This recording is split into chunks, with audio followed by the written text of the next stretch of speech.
Welcome to the Next Post Status Happiness Hour Live. I am very excited to be joined by a new friend. I always say by my friend so-and-so. You're a new friend, Zach. So Zach Hendershot is here with Miruni, and we're going to talk about that today. Zach and I met first through DMs when Adam Weeks introduced us to one another. And then you were a new Post Status member at the time. And then we met in person out at PressConf, which was just like, it felt so nice to actually like get to meet you. I don't always get to do that right away. So that was cool. Totally. And then awesome. Then we decided, hey, let's get you on the show. And Adam's saying hi. Here we go. So Adam saying, hi, Adam. Hey, Adam. How are you?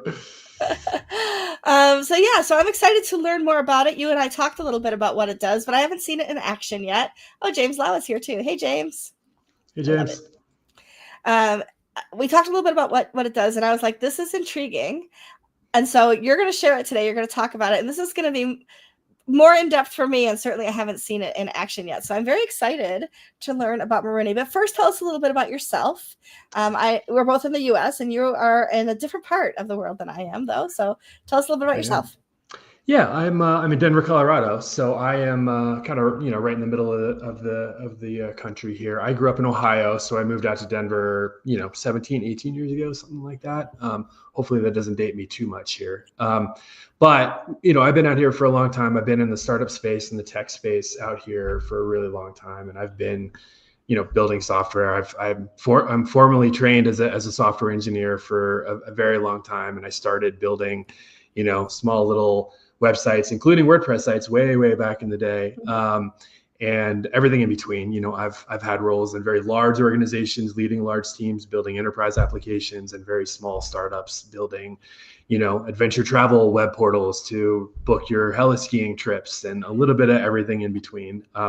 The common theme in my professional life has always been, how do we use technology to solve hard problems? And I hope Miruni is one of those examples that we'll talk about today. But I just think the power of technology is really incredible, and I've always been really deeply excited about the prospect of what technology can do. So that's been a lot of my just professional history and background. And WordPress has been a thread throughout that in a very long time. I've built lots of interesting sort of public-facing and internal tools on top of WordPress in various capacities. And I've been in and out of the community for a long time. So I'm really, really excited actually to be kind of like jumping headfirst back into the WordPress community, because there's lots of exciting things happening, some interesting drama as well, which I think is also a part of the experience. But lots of expansive growth and lots of cool things going on in the WordPress space. You don't have any community without some drama. Otherwise, it's just boring, right? So at least the valuable community. Yeah, that's true. It's good that sometimes we don't agree on things across the board, which is good. That's how growth happens. But more about that another time. We won't dig in there right now. We won't go. We're not going to go there. We'll steer it clear. One of the things, I was on a panel discussion back at WordCamp Asia this year on AI and how people can use it to integrate into their. We're about to get a visit from my cat, which is why I'm moving things so she doesn't knock things down. There she is. So I was on a panel about AI. We were talking about, people leaning into AI or being afraid of AI, especially from a business standpoint, whether it's a huge corporation with a CEO who's a little tech shy, or it's somebody who's like all in and doesn't know how to do it properly, or does know how to do, all these things. And AI has been the question of the year for at least 2 years now, as it continues to evolve and develop very, very quickly. And how it could be included in WordPress without taking over everybody's job has been another question that's either spoken aloud or whispered behind closed doors kind of thing. Yep. And so you have developed a tool that uses AI, which I love. Oh, we got more people. Mark Andrews here. And then James says, hey, he's all in on AI equals all in. I love that too.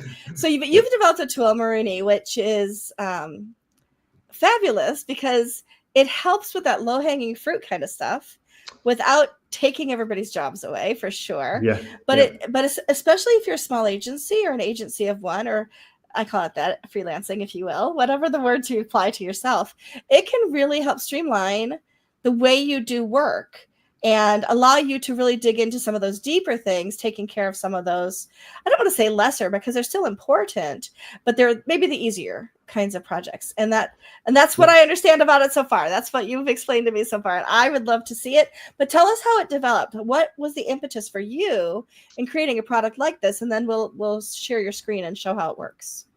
Yeah, so I think what's interesting, and you can't, you're gonna have to survive me getting on a soapbox a little bit about AI and expand on some of your thoughts there. I'm perfectly fine with that. Because I have strong feelings, especially being in the space materially, but also just living in the technology space for a while. AI for me is, I very much feel it is an enabler and an accelerant to humans, not a replacement of humans. And I think there's a lot of fear and loathing and everything about, replacing jobs, as you said, and sort of catastrophic changes. And I think, perhaps in some distant future that may exist, but I think for any reasonable amount of future in front of us, what we will find, and what I think we are starting to find in the pendulum swing back a little bit from the far reaches, is that AI is a great tool to make us, faster, more efficient, better, more capable, bring new skills and ideas and thoughts into kind of the way that we do our business. And it's not going to wholesale replace huge swaths of people. And so that's really, to kind of lead into what we built here, that's really the ethos that has went into what we've done with Miruni, is how do we use AI in a really targeted, sort of deeply integrated way to make the humans who manage and build and grow WordPress sites better, faster, and more efficient, right? Like that's, and not to replace them. Like, and I applaud the, AI generated content creators and the AI generated page builders and web page builders. I think that's a big, noble problem to try and solve. But I think it's a hard problem to solve the right way. And that's why we're focused more on the other side of the coin, which is like, how do we automate a lot of these boring, low complexity manual processes that we all have to do every day, and make our lives better so we can focus more energy on helping our clients and solving, human problems, right? Like telling the right story on the website, targeting the right audience, all the things that require a lot of nuance and knowledge and rationale and reasoning. So that's what led us here. I would say the impetus came to get briefly to that. I have an agency background, so I've run a variety of agencies building web products and web apps and mobile apps over the last couple of decades, actually, back and forth. And I intimately know the problem with managing client expectations and managing client feedback and managing sort of, that back and forth process. It's cumbersome, multi-staged, hard to get clear communication between those two groups consistently and reliably. And often the requests that they have are just, they're not often deeply strategic work that needs to get done. It's often grunt work in some ways. Updates and tweaks. But it's also spinning plates and juggling while you're trying to do everything else. With everything else going on and running your business. Yeah, 100%. It's one more thing that just sort of distracts you from ultimately what really matters, which is finding new clients, building great client relationships for the folks you have, and, building great web experiences, like whatever the core of your business is. Exactly. And so, we sort of saw this opportunity. We were like, hey, like with the new technologies and the techniques available to us that weren't available to us 2 years ago or 3 years ago, we have the ability to probably solve this problem. And it's been a pain point for me for decades, and I can only imagine, for everybody else in the world, just as long and longer. So we married that insight and that opportunity and the fresh technologies that we have with what Miruni used to be. And this is a little bit of brief background into Miruni. Miruni was a capture product. So it was primarily originally focused on how do you capture client feedback layered on top of the web and get it into your project management tools and capture everything to make it really simple to communicate what it is you as a client want to communicate to your web developer or whatever. And that's, it was a great product. It solved a problem, but we made big investments in the capture. When we talked to our customers and prospective customers, we heard kind of summarized, capture is great. It makes our lives a little easier, removes a few steps, makes things a little clearer in communication. But the real problem is I spend hundreds, if not thousands of hours implementing the thing the client is requesting me to do on a month by month basis. And if you can solve that problem, that's a big opportunity. That's a big time savings for me. I can provide a better experience. I can save some money. I can offer more competitive packages from a maintenance perspective to my customers, whatever those things are. So that's sort of the long-winded origin story of kind of where we are today. So I'm assuming that there's some automation and emails and things like that happens. And so my corny joke of the day is, if somebody does submit feedback that they'd like to make the logo bigger, will Miruni reply and say, "I'm sorry, Dave, I can't do that"? Not yet. It'll try and please you. But what I'll say is, I think an important enhancement over time is to have SaaS, basically. Like understand when things maybe are unreasonable asks, right. and program that in. So you have across my heart, hope to die that I will satisfy that itch at some point for you in this project. Okay. I mean, it only seems fair. It only seems fair. Well, would you like to share your screen now and give us a little bit of walkthrough of how it works? Let's do it. Yeah. All right. Let me pull that up, and I will get rid of our logo so we can see your whole site. There we go. Perfect. The great thing, in my opinion, about this demo is that it will be quite fast, and I think you will get it pretty quick. And then we can answer questions and I can talk about the state of the state and what works and what doesn't work. But I'm going to start with kind of our persona. So this is the website owner. So if you're an agency, this is I'm going to play the role of the small business owner, in this case the ceramic studio owner. This is a demo site that we use internally for demoing. This is for a ceramic studio. You can see we talk about the classes they teach, learn the basics, master the basics, be a ceramic superhero, and a few details about kind of things you'll learn and stuff. So pretty standard site with a variety of different types of layout. But the core flow is me as a website owner. I don't even need to know that this is a WordPress site. I don't actually need to be logged in. I am here just for logistical reasons, but all I need is a magic link that I click that the agency that built my site gives me. And when I click that link, I get this little widget over here that allows me to request edits at any time of day.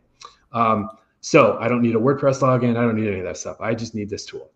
Once I have that tool, all I do is I go to my website, which is this. I get this tool. Not everybody gets this tool. So just to be really clear, like, this isn't visible to everybody. It's only visible to me because I own this ceramic studio. Can you imagine the spam that would come through that if it was public? Yeah. There has been a request in the folks that we've been talking to basically, use the tool in an anonymous way to get suggestions about how to make the site better, or like, hey, this was unclear. You're selling me a product. I don't know what this is. So kind of like as a general feedback tool. But yes, spam management would be a huge part of us ever doing that. I would put that in the beta level of things, so that it's only sent to specific folks. Yeah. Totally. Yeah. 100%. Right now you have one very simple tool. There's some helpful tool tipping here, but basically you use this tool to highlight the region that you want a change made to on your site. So in this case, this is a common example for me. I'm going to highlight the button I want changed, and I'm going to describe what I want changed. So, and I'll show you what we're looking at here when I do this. So change this button text to check our workshops. So the use case here is, I'm rebranding my classes that I offer to call them workshops, because it's a hands-on workshop. It's not a class. I'm just sort of rebranding a part of how I talk about my business. Pretty simple request, but a common one. So all I do is describe it and type it. You can see kind of, this is the context that we're capturing to make sure that we're making the right, proper change when doing it. But all I do as the studio owner is click Save Request. I get a confirmation here that it was submitted. It'll get addressed as soon as possible. And if that's all I want done, I'm done here. I can close the site, move on with my day. My request is off in WordPress land and will be handled by the web admin that I'll show you in a minute. But just for the sake of example here, I'm gonna do a couple things here. I'm gonna highlight this little section. So I think this section this is just placeholder text, but you can kind of talk about the types of things that you learn in our classes. I'm going to say, fill this with text that describes advanced ceramic topics. I'm going to be really vague here, and we'll see what actually pops up, because this is kind of the fun part of using the tool. You could give it very specific text. I didn't have specific text ready to go, but you can fill it with specific text. You can dictate precisely what you want. You can give it freedom to make some, fill in the gaps, as it were, and you can kind of do everything in between, kind of a mixture of both. Could you like highlight the button and tell it that you want the backdrop of the button to be green instead of red, things like that? Yes, exactly. I'll do since this was already red, I'll do that one. We'll kind of play around a little bit here. Can you give it a specific hex code if you wanted to? Yes, and I'll explain that actually, kind of how that works here. OUND. You need to know how to spell, or actually you don't really need to know how to spell, but it helps. Green. I'm just gonna say green here. We'll send that off to the system. So we have a few examples. But yeah, so the idea here is with the green, we actually are building an understanding of like your design system and what the rest of your site uses for green, and we'll often choose something that is contextually relevant. So we actually don't use green on this site, so it'll make it a pretty standard green if I predict what is going to happen here. But we do use the context of the site to make good recommendations in terms of the edits we suggest. So, things like colors and fonts and other things will be generally respected, including layouts and other things that already exist on the site. So I'm going to pause I'm the owner. I'm going to close the website, or I would close the website, and I'm done. I can go on with my day and run Ceramic Studio classes or whatever it is that you do. Me as the web admin, the agency or the freelancer, whoever it is that runs the site, have installed the Miruni plugin, which exposed the widget we just played with. But now I get a little dashboard of the work that needs to be addressed, the requests that have come in. This is my dashboard of all the requests that came in. These top few are going to look pretty familiar. These are the ones I just submitted. They're sort of chronological order in this way. But we capture a lot of stuff you don't see behind the scenes. So it's worth calling out here briefly. We capture the screenshots I highlighted. We also capture JavaScript logs, network traffic, browser and device information. Sometimes that's relevant to make a better recommendation. So all of that context is captured automatically and with very little drama and passed into the system to influence the quality of the suggestion that we're going to look at here. For most of these, the screenshots are going to be the most relevant, but we'll see. I love that it takes that screenshot right then when you do it too. That's cool. Yeah, exactly. So when you want to review the smart edit, we call these smart edits. When you want to review it, you just click the button. You see the high level description. You click the button, and you go into the detailed view. This is where the magic happens. This is the kind of the core interface. So you'll see who sent it, which is me, the date, and the description, and then the metadata, the screenshot in this case. So I can look at that briefly as the web admin. And then you get a summary of the edits that we're proposing are made to the site based on the request. In this case, I'll dwell a little bit on this. This is an Elementor site. So it found three container elements, three container widgets that with these unique IDs that we found in the Elementor JSON specifically because we're deeply integrated in the system, and because they're all the same button. So I'll show you this. There are three buttons that look exactly that way across the page. And so it found three.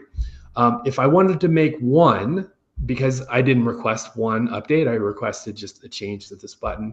I could use the smart edit to refine it and maybe tweak what it ultimately did. If you wanted to refine how it generated, the final content it generated, or maybe make an update to one, so you can refine it a little bit. But the real part of this is down here. So this is the current published version on the left, and the preview. You'll see that we made the update as requested with very little drama. You can scroll down a little bit further and see there's another one, and then there's another one below. But if that all looks good, your job is done as web admin. You click apply changes, and that will be live on the site immediately as you saw it here, as it's been rendered, and you are complete with this particular request. And that's really all there is to it. As you go through these, you can kind of see some of the updates and changes that we're making here. What was this one? The fill of the text. Let's see what came out of this one. So I gave it some leeway here. So this is a good example on the other side. I didn't tell it explicitly what to do, but it gave some history about advanced ceramics and the types of materials and, different things here. Of course, we could use the Smart Edit Assistant to refine that a little bit or give it specific text. Maybe we know specifically as a web admin that we want to, kind of communicate a little differently. So we have this human in the loop process right now that allows the web admin to, be the adult in the room, for lack of a better term, and make sure that everything is looking the way it should look, and we're not breaking anything and stuff like that. Although we do a really good job, generally speaking, of we have an entire validation process of the edit to make sure it's not going to break the site, and make sure everything still looks relatively sane, and so on and so forth. And then this one as well. Let me show you something over here really quickly. Because I think this one is an interesting one to look at from coaching's perspective. Just to give you a little bit of deeper insight into what we're doing here. So this is the Elementor JSON. This is like a code view. You can kind of see the diff view of this is a JSON file. So, you may not even be exposed to this, but you can see kind of precisely the change that we made here deep in the JSON file that, allows you to build some confidence as a web admin that we're not sort of, cascading, breaking changes to your site or whatever. We're really targeted, really precise, and hopefully really accurate in the changes we make. And you can validate that with a variety of the tools that we have here. So nice. One thing I didn't show also is the editor is only available when making changes to a WordPress page or post. So if we did a simpler update of just like, changing content on a page or a WordPress post, you actually can tweak the change that we make with this interface. So we expose the built-in native editor to tweak it a little bit if we didn't get it just right. So we have a few ways to save the manual edit, so you're not going back through and manually updating that change. But the interesting thing is, and I'll pause here because I see a couple questions in here. There are some questions. Yep. I'll address those for sure. But the interesting thing is we've measured this pretty carefully. Even this simple update. I'll go to the review process. Even this simple update, we've measured these sorts of updates, and anybody who has managed a WordPress site, especially one of any complexity, will know, like, even finding where this button is defined and the text to define that button can take anywhere between 7 to 10 clicks. Yeah, for and sure. Upwards of like 10, 15, 20 minutes to find where that button is defined in the page builder and go and update it and then find it in all 3 places and stuff. So the core hope is, even in these relatively simple updates, we're taking 15 to 20 minutes down to a few seconds of review and apply to get there. So that's the big picture. So a couple questions here. Yeah. So the first question, where does the data live on the Miruni side? With the compliment that it looks incredibly well thought out so far. Yeah. So a little bit behind the cover stuff going on here. We'll answer this question. So we have an API that does the kind of the core processing. And generally speaking, I'm generalizing how some of this works, and I'm happy to answer more detailed questions. But essentially what happens is the request comes in. The request with the screenshots and the description of the request are sent to our API endpoint. We make a determination of all the things that we would need to know and get from the WordPress site to make the best, most accurate suggestion. Our API then goes to the WordPress plugin and extracts just the information required to generate a diff, the suggested edit. And then we generate an edit in a structured format that allows us to basically then apply that diff to the WordPress site directly, facilitated by the plugin. So to answer your question more directly, a part of the data from the website that's going to be relevant to the edit request is brought over to the Miruni API for processing and then basically sent back. And not stored on our side, but sent back in form of the edit to implement the change, and then applied through the plugin directly to the site. Does that answer the question, hopefully? I think so. Okay. Please, any follow-up questions, happy to answer them. Yep. Mark Andrew, if you have more questions, put them in the chat. Can you set up separate accounts for QA folks and allow them to track changes? Yes, so that's a great one as well. So we allow you to add any number of accounts to the WordPress site, and when you add those accounts to the WordPress site, they are granted access to view these smart edit previews. And so they can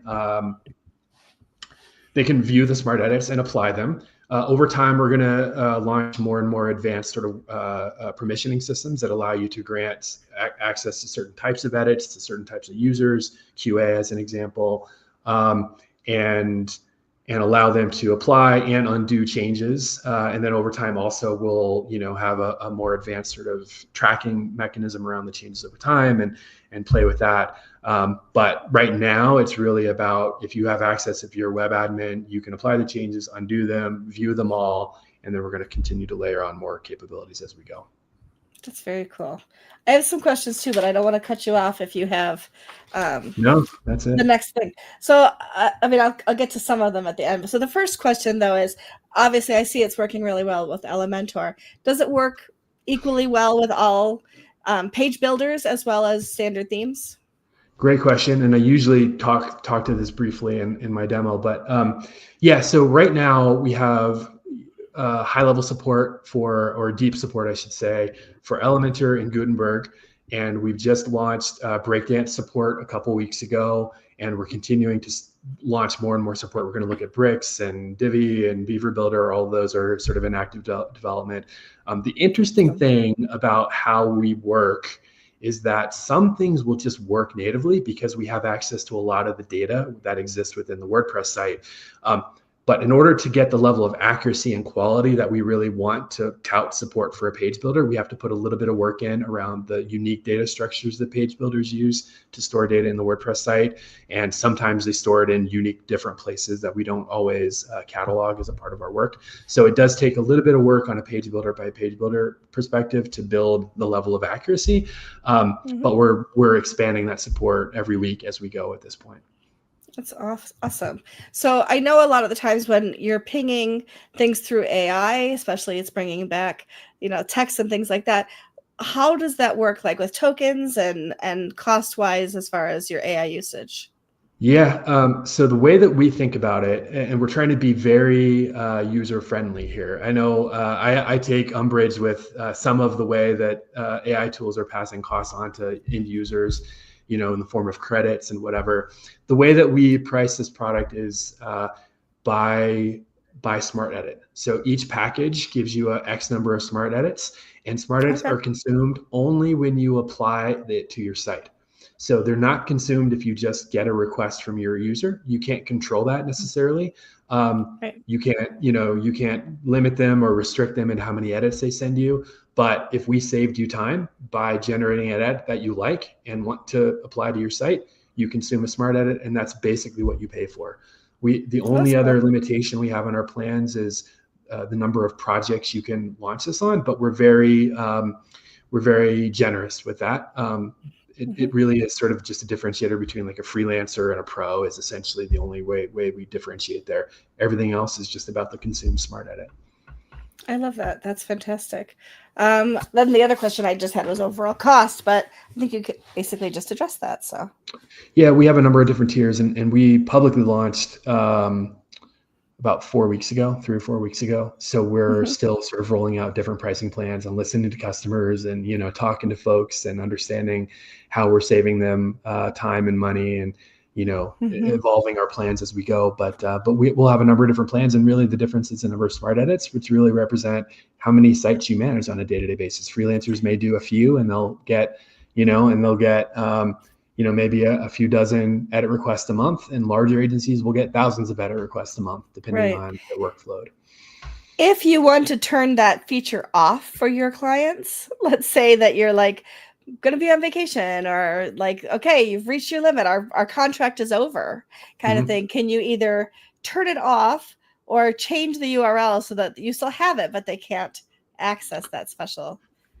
Yes, it is. You can turn it off is a short answer. Right now you have the ability to deactivate the snippet here on this site, or map it to a different project. If you want to, map this WordPress site to a different internal Miruni project, that's another tool. But just clicking the deactivate button will turn it off for that website. So you don't have to get any more requests or consume any more smart edits or anything like that. I can think of former clients that I had in my freelancing days where I would have been like, okay, you've reached your limit. Yeah, Michelle is no exactly. longer doing updates for you. We have reached Yep. the point where this is a launched project. Goodbye. Yep. And you no um, longer have a relationship with them or whatever. Yeah, exactly. So, yeah, yep, that's exactly. exactly what we're trying to give you some tools to support. Yeah. So James also says it's a very good regression test, some very good regression testing methods. Can this tool go granular with blocks and patterns? Yeah, so really interesting question, and you're scratching at some of where we want to take this tool over time. So the short answer is yes. Like there is the ability to use this as even like a visual regression tool. So you can check and validate that as things come in from an edit request, that they're continuing to stay consistent with whatever the original desire of the site was and how things have deviated over time. I think there's also a way to automate some of that over time as well, and sort of rerun through these edit requests and revalidate that the ones that are applied are still valid and are still applied to the site and weren't changed independently of the site. So there's, I don't know if that's exactly what you're thinking about, but I think there's some interesting things that we're exploring in terms of automating these requests back or playing these requests back and validating that that what we applied is still there. There are also, and maybe this is another part of your question. There are advanced ways to use this tool where you could upload, and I'm not going to advocate for this use case yet, although it may be possible in lots of instances. This is the fun of tools like this where you can sort of like push boundaries, but you could upload an image or a screenshot of maybe a Figma that is a desired state of what the page should look like and ask it to apply all the edits to align it with the image that I provided it. And you may have pretty good results. We've done a number of tests and experiments here, and you may have pretty good results of it generating a handful of edits that bring the live site to look more and behave more like a Figma design. So that's an advanced use case and may not be high levels of accuracy in all cases, but we're going to continue to invest in our ability to kind of like do these larger scale changes to the site based on a variety of different inputs. Nice. That's awesome. Any other? You've got some applause here from James. There was another one in there briefly. I saw you flip up. I guess it won't be visually. This one here. Yeah, unless you use the pieces. Yeah, I guess How it won't be visually. How does it work on multi-site? So today, so this is another kind of cool part of this in the future that we're focused on and building right now. So right now it's a one-to-one relationship. So you install the plugin on one site, and we can edit requests come on that site, and you can apply them to that individual site. So it doesn't have multi-site support in the strictest sense of the word, but you can install it on each site and get the benefit. What we are launching over time and is on our roadmap, and I'll flash this up on the screen. So we have an existing web dashboard that exists at app.miruni.io, and you can see all of the same requests here. You can't apply the edits directly to the site, but you can go to different projects and they can all be unified here in one place to allow you to view all of the edit requests that came in across maybe your entire portfolio. I have a bunch of demo sites here and demo projects. Here's another one and a bunch of requests that came in for this one. What we want to support is the ability to log into a unified web dashboard and push the changes in the edit requests directly into each site, no matter where they are. So imagine the agency with 100 sites that they manage. You can just use this one dashboard, log into all the different projects, all the different websites, and push each one from a unified web application into each of those sites. So then you get sort of like multi-site sort of platform level support in one place when we launch that feature. Yeah, Dan Knaus says that multi-site support is likely to be a key agency in an enterprise adoption feature. Yes, especially especially with multi-site that's multilingual, right? So you've got a site in English, you got a site in French, and you want the buttons to change to green on both of them, kind of thing, right? Yep. So WordPress multi-site is also another thing that is on our radar. We don't have that launched yet, but for all the reasons that Dan and others have said, like that's a sort of an agency and enterprise use case that is high on our list for sure. for those reasons and others as well, we know that there's a lot of automation around multi-site setup and other stuff that we want to be a part of that we can scale into as well. So yep, very much on our radar. Nice. So as I'm thinking about some of the different questions I have here, it occurs to me too that first I lost my train of thought, so let me get it right back. With the multi-site and things like that, I was thinking about that we have opportunities to be able to use this in multiple different ways for sure. The dashboard you just showed us is one of those ways. So I can see that it came through for one. I can know that I have to go apply it to the other mirror, kind of site kind of thing. And that helps you kind of keep track of those things.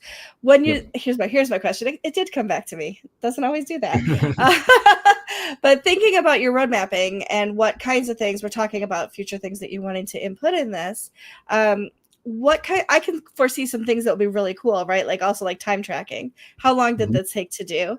And how can I build the client for those things, right? Because all of those changes add up over time. But what other features are you looking to add? And what is your timeline for getting those kinds of things? I'm never going to hold a developer to say it's going to be done by a particular date, but what does your roadmap look like over the next year of features that you'd like to add? Well, since you're recording this, I'm not going to say anything at all, actually, because then I'll be on record. No, happy to go through some of that. Your wish list. Your wish list. What we've built is we think of this as sort of an insight an engine that turns insight into action, right? Today, the insight is edit requests, and we turn that into action by implementing those edit requests. But we've really built an orchestration engine that exists within the CMS platform itself, and that grants us all sorts of interesting future phases. One that I think is really interesting and I think can get people thinking about the opportunity here is, and we've done some experimentation around, imagine if you generated a HubSpot report of SEO optimization. And it details, 48 different things to increase the SEO score for your website or an individual page or whatever. That's another input. That's an insight that we can turn into action. We can turn those into the 48 tasks that it called out and give you independent ability to go and update the meta tag with a more descriptive description of the website or the page, or update the OG tag to, better highlight this, or update the link because the link in the OG image is broken, and figure out how to fix the link. And a lot of that stuff we can automate for you and sort of turn into an automated SEO optimization tool, right? So that's an interesting one, and that's on our radar. There are other things that agencies do when we think about this sort of as an agency automation tool, for lack of a more sophisticated way of saying it. There's lots of things that happen inside agencies that we can automate with some of this sort of deeply integrated capability. Certainly time tracking. So you call that out a little bit. So, better and more accurate tracking of the work that's happening in the site. There's some testing implications, right? That James was hinting at a little bit, which I think is also really interesting. We can automate testing and revalidation of requests that come from the client. We want to go deeper into providing more advanced client communication capabilities. We know from a lot of pain point exists around just being transparent and communicative with your clients, and we want to be a facilitator and helping clients feel like they're heard. We are addressing their issues quickly, having clear lines of communication and really transparent communication. So we want to advance and grow our ability to communicate to your clients and keep them up to date. And workflow as well as the other big one, giving more tools to control and give more granular access to different parts of the product, so that you can have a bigger team working in here. And those things, if I give you a sense of kind of our roadmap and kind of how we're rolling some of this stuff out, over the next month or two, we're going to be really focused on more expansive support for page builders. And then we're going to go into more and more complex content types, things like uploading images and swapping images by uploading the image directly and allowing the client to provide, new image for their new product or for their class that they're launching or whatever it is, and then swapping that out. So supporting more content. With a checkbox that says, I have permission to use this. Yes, exactly. Yeah. And the other thing, not to dwell too much on that, but there's some challenges with some of that. What if they upload a completely vertical image, right? And the place Right. that they want to put it is a horizontal layout, right? Yeah. So there's lots of that stuff. We actually have For some great sure. tools to massage some of this today Nice. in a way that we didn't before, but yeah, and file size limits and other things, and size optimization we can also automate as you upload an image, right? And all of this with a human in the loop process to make sure that we're doing the right thing and providing high quality experience. But lots of things to think through. So expanding it will happen over the next few months, and then we're going to continue to invest in more use cases over in the next couple of quarters. I think one of the selling features too is, you talk to a client on the phone and then they later said, I never said that. That's not what I meant, right? You've got it in writing. So you've got it there, which brings me to another question. Is there a way to export a report of the changes that you've made and when they occurred in case a client says, I didn't see that happen, or is there a way to do that? You just submitted your first feature request, Michelle. Okay. No, we don't have that today, but that's a great request. Great. Yeah. We have the ability to export the request as it came in, just the description and links to images and stuff, but not the changes that were made to the site directly. And I think that's an interesting approach that I'll add to our list. Especially if you've racked up enough time to be able to say, and you now owe us another hour or two, kind of thing, to be able to have something that shows that would be a lovely feature. Yeah, exactly. For sure. Well, I love it. I don't know if anybody else. James is actually. Let's see. So Dan says seems as perfect in the world. A super support tool. Glad to learn about it. James says you should set a file size limit for the images, please, so they're not uploading, ginormous things. And then here's a +1 for client reporting. Yeah, client reporting. That is a big one, especially when we think about helping client or helping agencies better serve their clients, right? Yeah. And giving them more data, more transparent, and more visibility. That's a big one. If you have 2 or 3 people from the client side who are submitting these, do you know who submitted it, or do they each have their own URL, or is it like it just came in from the client? Yeah, great question. So we derive the name of the reporter from their email address. If they use the standard flow, we also support. I didn't mention this, but we do support the ability to invite. We had it, and then we'll bring it back. The ability to invite a user in a way that they create an account and they provide their full name, so that you can, they can get access to more advanced tools, but also we would have their first and last name too. Also, like a custom Miruni user, as you will, right? Yeah, exactly. Yeah, exactly. Perfect. Awesome. Yeah. Any other questions? Oh, so I love it when people like my question. Great question. I'm so glad you like. I thought of it myself. So, any other questions? Put them in the just a few minutes. I do want to bring up where people can find you, because I hadn't done that yet. So I'm going to go ahead and take you off screen, not you, but we're not all trying to squelch down to the corner. For more information, you go to Miruni.io. I didn't ask where the name came from. I don't know if there's a story for that or not, but that's a cool name. There is a story, a slight story. It comes from a traditional Japanese glass art. And I'm going to butcher the original pronunciation, but it's like Miruni, which is basically an ancient glass art for like multicolored glass. So if you've seen Japanese vases and stuff that have layers of glass and different colors and stuff, that's the name of that art.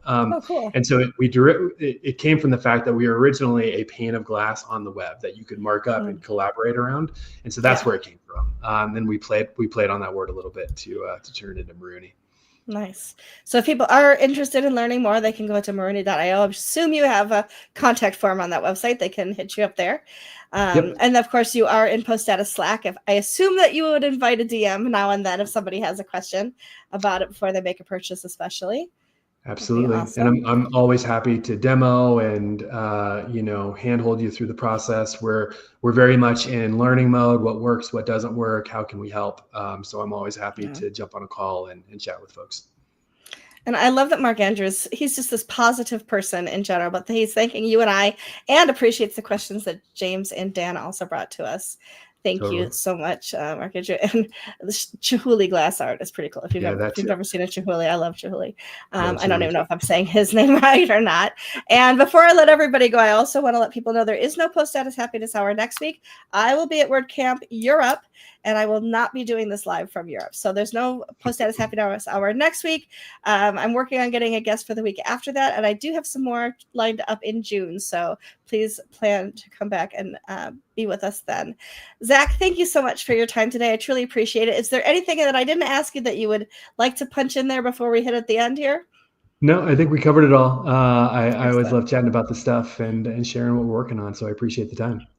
Oh, it's my pleasure. It's great to learn more about it, and I can't wait to kind of check it out on my own too. So again, if anybody is interested, just go to miruni.io and check it out. So again, Zach, thank you for your time today. Thanks everybody who tuned in with those great questions. Really appreciate it. We'll see everybody else in a couple of weeks. Bye. Bye-bye. Now we have the